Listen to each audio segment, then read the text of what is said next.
Hey everyone, and welcome to another episode of Million Dollar Media. I'm your host Max Gilles, and today we're going to be talking about The Marvels, the newest movie in the MCU. The Marvels is about Captain Marvel, Ms. Marvel, and Monica Rambeau, aka Photon. They all get linked together in a very cosmic way, where if every time they use their powers at the same time, they switch places. Wherever they are in the universe, they switch places. And this is all because a villain named Dar-Benn is going around planet to planet taking resources to help her dying planet. And yeah, that's pretty much the story. There's not much else to it. There's not any big side plot. It's just the main story the entire time. I'm also going to be talking about a couple other TV shows because one of the things about this movie that is a negative in my opinion is that you need to see a lot of supplementary material on Disney Plus to understand some things that are going on in this film, because they do not hold your hand at all regarding who is who and why certain people have certain powers, and they just go and don't and hope that you understand everything going on. So, first show that you have to watch before watching this movie is WandaVision, because Monica Rambeau is in that show, and you see in that show how she gets her powers. So that for this film, they just say, "Oh yeah, a witch gave me these powers when I went through a hex." That's Monica Rambeau. But just a quick review of WandaVision. I really liked it. I love the commitment to making each episode like a very specific kind of sitcom during each era that they were trying to represent. The acting in the show is so good. The writing was very, very fun. Um, Elizabeth Olsen fucking killed it in that show. Paul Bettany is probably the best as Vision in that show, mostly because he just has more to do and more range to explore. Other things that I liked were, I mean, at the time of watching it, it was a fun show to watch week to week because there was a lot of fun theories that everybody was throwing around. I feel like the show was a very solid start, post Endgame kind of project, because this was going to show that Marvel Phase 4 was going to be different. They were going to try new things, especially with Disney Plus, and just really just go for it. And yeah, I think that's the only show that's really, actually I shouldn't say that, because the next show we're talking about kind of also tried some stylistic things, but this show specifically had a really cool style. It's up there for one of my favorite Marvel shows, but in my opinion, the next show that you have to watch for this movie is Ms. Marvel, obviously because this character's in this movie. Ms. Marvel, the TV show, is a very fun show, in my opinion. I think it has one of the worst villains in Marvel, in my opinion, because those are some of the most forgettable villains. And the only reason why I still remember them is because they were so bland and boring that that's astonishing, because honestly, everything else about Ms. Marvel, the TV show, I really enjoyed, because I really liked Iman Vellani in that show. She's probably the best casting of a character in a long time. Like, she, from page to screen, just nailed Kamala Khan. I love the style of the show. I love getting to see this culture that personally I don't know anything about, and just getting to see a group of people get represented in a very positive light. I didn't have a problem with the changing of her powers personally, because I don't like stretchy powers to begin with, and I think what she has now is much cooler than what she has in the comics. But that's just a personal thing. If you were upset about the stretchy powers, I get it. I love the small town nature of the show, where it was just a girl trying to get by in life, wanting to be a superhero. When she does, she learns it's a little more difficult than she expected, but she still loves helping people and wanting to do good. And I just love that show. I think it's one of my favorite Marvel shows. And then the other show that you sadly have to at least know about before going into the Marvels is Secret Invasion. And yeah, that show is complete dog shit. Admittedly, had a very good start and a very good second episode where it really kicked off, and okay, this is what the show's going to be about.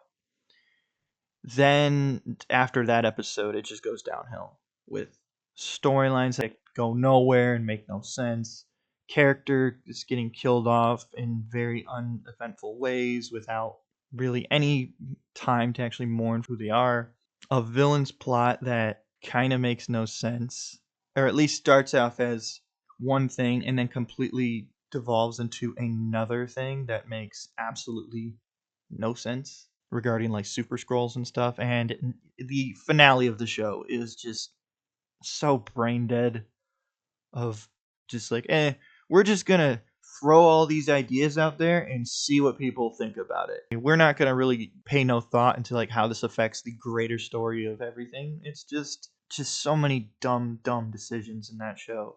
The only good thing about that show is that when you see the Marvels, they barely reference it. There's something that happens in this movie that regards the scrolls that made me laugh so hard because it just completely undermined everything that villain in the show was trying to do. Secret Invasion's not worth your time. I think it does have really good acting and really good actors in it. Problem is, it's just I really wanted Marvel to do like another like paranoia spy thriller, but I feel like they picked the wrong story to adapt. I was so upset when that show ended because I was like, wow, I just wasted 6 weeks trying to defend, saying, like, oh, maybe this show might get better. No, it didn't. It did not. Okay, enough about the supplementary materials. I haven't talked about the Marvels. Um, I'm just going to say this right off the top. I do not think this movie is as bad as the internet is trying to make it out to be. Quite frankly, I like this film better than the first Captain Marvel, and I think it's the second best MCU movie to come out this year. This film, I feel like it's fun and goofy. It's very lighthearted, and sometimes that's a bit of a bad thing because what they're talking about sometimes needs to have a little bit more edge. I don't know if that was like an editing thing. I'm going to say it's an editing thing, but there's a lot of moments in this movie where you think that they're going to go into some really mature concepts and conversations, but they barely talk about it and then they just move on. It's a problem because like there's no real drama. It's just like, oh, this is a bad guy of the week kind of film. And yeah, that's my biggest problem. But for me, like I thought it was still fun and entertaining. I can never say that like that's the sign of a bad movie when it's fun and entertaining because I enjoyed myself watching the film. I think the thing that really like helped this movie not be the worst thing ever is that Iman Vellani as Miss Marvel, Kamala Khan, is so good as this character that she steals every scene that she's in with like actors who are known for like delivering Oscar worthy and Oscar winning performances. She steals every scene that she's in with these actors. Such a gem that Marvel found. It's very fun because again, if you watched Ms. Marvel, you know that she's a huge fan of Captain Marvel. When you go into this movie and you see her meet Captain Marvel for the first time, you also feel that giddiness that she has because it's like finally these two characters that like fans want to see connect finally get to connect. And I think that was they nailed that part for me, the meeting your hero element of like I'm meeting someone that inspired me. That I like that moment. And yeah, like I thought everything to deal with Ms. Marvel, her family, her powers were pretty cool, even though there's one part in the movie that makes no sense regarding her powers because of what they set up. Besides the point. Speaking of Captain Marvel herself, Carol Danvers, played by Brie Larson, I actually really liked her in this film. I say I actually did because the first movie, Captain Marvel, I was not a big fan of her performance, and I thought that she brought very little to a character that has so much. And maybe it's because of the story they were telling and the direction. And honestly, that first Captain Marvel film has no style of its own. The first Captain Marvel movie is such a boring film and does so many things that I think are really dumb, specifically with like character origins. I just didn't really like that first film.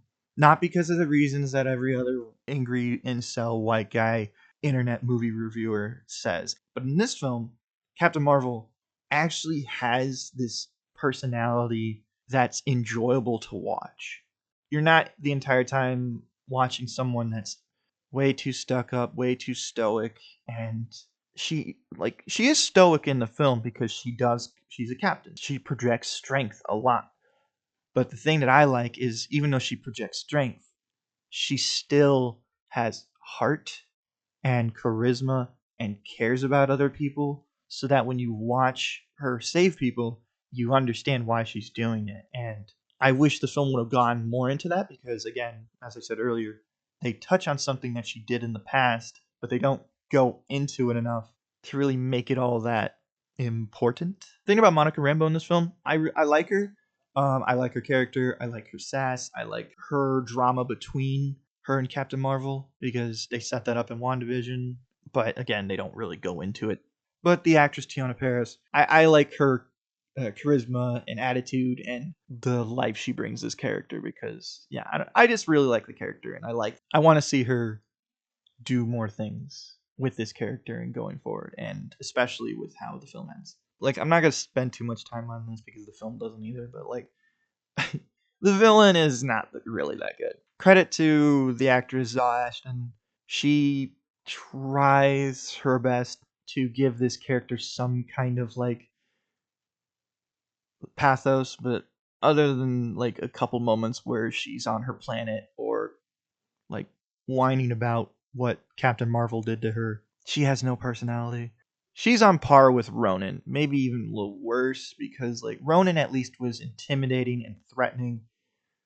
The problem with this villain is when you have like three main heroes that are like godlike powers, when you see them fight this villain, you don't feel any threat. You don't even get that feeling of like, oh, this villain, you care about this villain, you want to see them somewhat complete their goals, so you kind of care enough for them to win in a fight. But no, you don't, because you clearly know what she's doing is evil.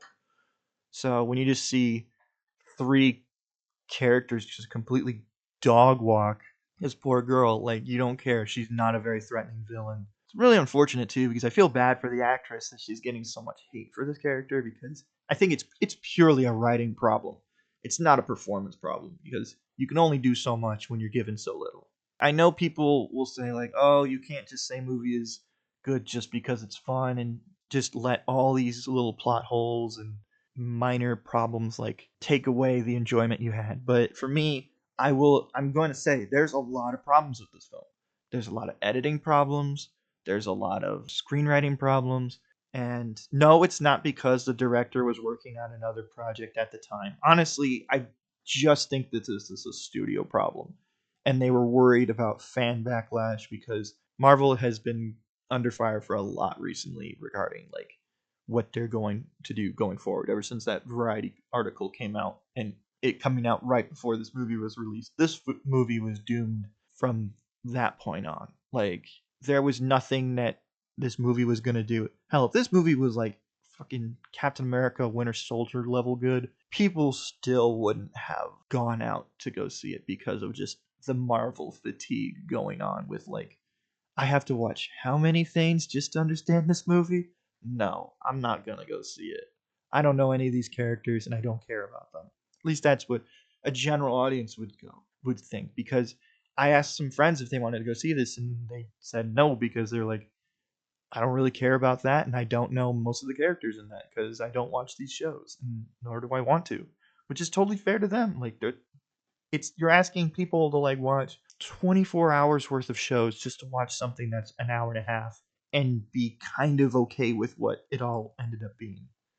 So yeah, I can totally understand why people are like not going to see this, but I don't think the problem with this movie is that it's a woman director or it's a mostly women-led film. That's not the problem at all. Problem is just the studio heads behind it and just all these like little things are just stack up to just ruin this film and it's unfair what these creatives are having to go through right now. For me, like I didn't think this movie was the worst thing in the world. Honestly, this is like leagues better than Thor Ragnarok. And I think this movie has moments that reminded me of Thor Ragnarok where it was just like, this is stupid. Like, there's a scene where you go to this planet where people sing to each other to communicate, and if you just speak normal, they don't really understand it. or they see that you're weird. If this were like an episode of a TV show and you had this and you could really flesh out the joke more, then it would be fine for me. But really, it just felt like a really bad like Disney parody, and I'm talking about like classic Disney Cinderella parody. I don't know. And then there's another scene that involves cats that it just not a cat guy. So like I like cats. I'm not gonna lie. I do like cats. I'm just not a cat guy. So I didn't find the scene all that funny. The only thing I found funny was the music choice because it was so. If you get the joke, it makes you chuckle. Like, oh, okay, I see what they're doing. But other than that, like, I found the scene really silly and didn't make a lot of sense. And honestly, like, I don't know. It didn't make a lot of sense. And I laughed during the scenes, but the entire time I was like, this is stupid. I felt like I was laughing at, not laughing with. And I think that is a problem. I want to get into a couple spoilers. Like, there's not much spoilers to be had with this film because it's your standard Marvel plot to a point. One big negative that I have with the film that I couldn't really talk about in my non-spoiler is the whole element of them switching just kind of gets resolved like nothing. It's just hand waved away. Like, oh, hey, we're not switching anymore. We can actually like use our powers and not have a problem with it. I just felt it made no sense to hand wave away something that was so important to the plot and the reason why all of our characters had to stick together. I was kind of pissed off that it was that simple, even at least simply written. Maybe not simple for the characters to have to endure, but yeah, like the villain also just it's your typical Kingdom of the Crystal Skull kind of ending where it's like too much power and I destroyed myself because I was too greedy and too prideful. You see it so many times that it just becomes kind of lame. Like I don't know, it's not that special. I thought it would have been much more interesting if they kept the villain alive and her and Captain Marvel could work together to like fix Hala or the Kree planet. But nope, they don't do that. She dies because she was too greedy and wanted all the power. She causes a hole in reality between space and time and all that cosmic shit. Our heroes pretty much figure out that the only way we can patch this hole up is if one of us goes on the other side of this reality and basically uses our powers to patch the hole up and basically sew reality back together. They just do a lot of scientific mumbo jumbo jargon kind of thing to explain how they patch the hole up, and ultimately Monica Rambeau gets trapped on the other side. Captain Marvel's now pretty much going to be living on Earth in her home in Louisiana. I thought for a second that they were going to move Kamala Khan's family down south to Louisiana, which I thought that's a horrible idea because it would be a really bad idea to like take the one thing that's very special about Ms. Marvel is that she's a Jersey girl and take her down south. Like I didn't like that, but someone pointed out that like no, the family's just helping Captain Marvel move into her friend's home, which okay, that makes sense, and it's gonna be interesting that like we now have two very cosmic superheroes just chilling on Earth, with Star Lord chilling with his grandpa, and now Captain Marvel chilling down in Louisiana with a plane that she doesn't have the keys to. All right. At the very end of the film, we cut to New York. We cut to some rundown apartment, and it turns out to be Kate Bishop's apartment, played by Hailee Steinfeld. We see Lucky the dog, and basically, I thought this was also a really funny scene with Iman Vellani, is she parodies the post-credit scene to the first Iron Man movie, where with Nick Fury asking Tony about wanting to join the Avengers. In this scene, Ms. Marvel is asking Kate Bishop if she wants to be a part of a team of young superheroes. And she mentions Cassie Lane from Ant-Man and the Wasp and says like, "Look, we can make a team of our own." And of course, Kate Bishop is on board automatically, and yeah, there's basically setting up Young Avengers, which I think will be really cool. I would like to see a Young Avengers thing. Like I want to see Patriot, I want to see Hulking. Like I definitely want to see Ms. Marvel in this now. I don't know. I would like to see who they are all going to get to be on the Young Avengers team. But I would also really like to see Patriot because they did set up Patriot a bit in Falcon and the Winter Soldier with Isaiah Bradley's grandson, Elijah Bradley, who is Patriot in the comics and a very cool character. Yeah, I thought that was really cool, and I can't wait to see what they're going to do with that. I don't think it's going to be a movie. I don't even think they're going to call them the Young Avengers. I think they might just call them the Next Avengers or the New Avengers, kind of like how they do in the comics. And then the post-credits scene. Everybody, even the marketing team, had to be like, this movie changes the game on Marvel. It really doesn't, but it's really cool what they set up. Basically, the end of the film, the post credits at least, sees Monica Rambeau in a hospital. She wakes up and she sees her mother, and she's crying and saying like, "Oh my God, Mom, I love you and I missed you, I missed you." And her mom's like, "I don't know who you are." Then we realize we're in another dimension or another universe. Then you see a figure in a lab coat walk by, and you see a hint of blue where a hand should be, and you hear the voice of Kelsey Grammer. And I was like, hold on, is that Kelsey Grammer? If that's Kelsey Grammer, that means, yep, Beast shows up. Beast from X-Men and X-Men The Last Stand. However, this is not the one from X-Men The Last Stand. This is a Beast who looks more like the Beast from the 90s animated show, even though the film uses the X2 United theme when this character shows up. That was weird. Like, it was like, okay, so what version of Beast are we using here? Because it's a CG'd Beast and it's not practical effects, so it's not the one from the movies that we've seen. But I don't know. I've seen some people complain online. Honestly, I get it. Kelsey Grammer is getting up there. He doesn't want to sit and do like God knows how long worth of makeup just to do like this really quick post credit scene. I get it.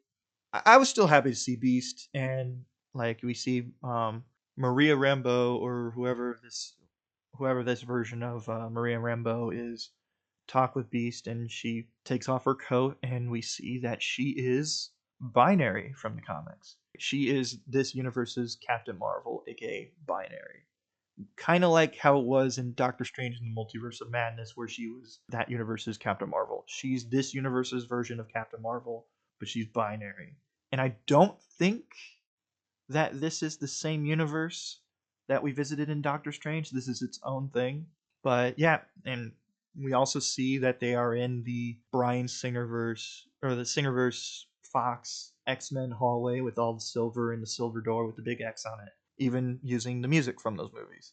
And yeah, but Monica Rambeau was in the X-Men universe. This definitely sets up what they're going to be doing in Secret Wars. But I've heard rumors that they are not wanting to go with the Avengers Kang Dynasty anymore, and they're not really wanting to like even bother trying to fix whatever's going on with the Jonathan Majors scenario. Even though I think if whatever happens, you can just recast the character.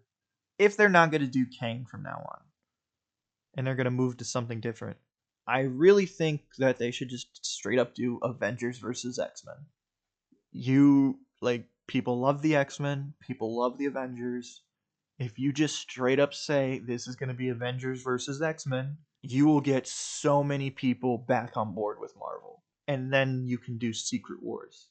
This film sets up a lot, and it's definitely a film that now makes you think, okay, now I have to watch it because this sets up what's to come with the X-Men and stuff. All in all, I like the film. I will definitely rewatch it again because it's colorful, it's fun. I love the characters in the film, and this version of Captain Marvel is the one I've wanted to see since the very beginning, and I'm finally now getting it because Captain Marvel was always a favorite of mine. I really loved Carol Danvers back when she was Ms. Marvel, and I want to see Brie Larson really play with this version of the character and whatever comes next. But yeah, that's pretty much my thoughts on the Marvels. It's a bit different from most people. Like, it's not great, it's not horrible. It's just fine. I don't understand why this film is getting so much hate, but I do understand to a point why people don't like it. I understand why certain people don't like it, and I fully disagree with their opinion of just like that women can't lead superhero films or women superheroes are bad. That's bullshit. There's so many awesome girl superheroes, women superheroes like that are out there that haven't even like touched the screen yet that I would love to see. Like especially with like them coming up with the X-Men now. I hope the message that movie studios don't get from this is that we don't want to see women on screen. We do. We do. We just want the quality and the attention and look like you actually give a fuck about what you're making. I'm not saying that Nia DaCosta, the director of the film, doesn't care. I'm just saying that the studios behind the film kind of saw that something wasn't working and they just put the brakes on and were like, okay, we got to course control. And they kind of threw Nia DaCosta under the bus because I do think she's a really good director. And I do want to see this film that she's making next. But yeah, that's just kind of my thoughts. That's what I want to say. Like, to Marvel, to Brie Larson, to Iman Vellani, to Tiana Paris, to Nia DaCosta, to Zaw Ashton. It's not your fault. It was a huge swing that didn't ultimately work out, but I can really appreciate the swing nonetheless. But you guys probably don't listen to this, so whatever. You know what? Shoot my shot. Why not? Throw my hat over the wall. Thank you for listening to this review. Please subscribe to our Patreon. For $5 a month, you get access to most of my reviews unedited, and in the near future, we're going to be posting exclusive content on our Patreon for everybody to listen to. Follow us on our social medias at $1 Million Media on Instagram. Please like, subscribe, and share this video. And turn on that bell icon. I would like people to know when our videos come up. That way they can listen to it. And even though our reviews are always late for these movies, I still want to get them out there so that people are interested in hearing what I have to say can hear it nonetheless. I hope you enjoyed this video, and goodbye.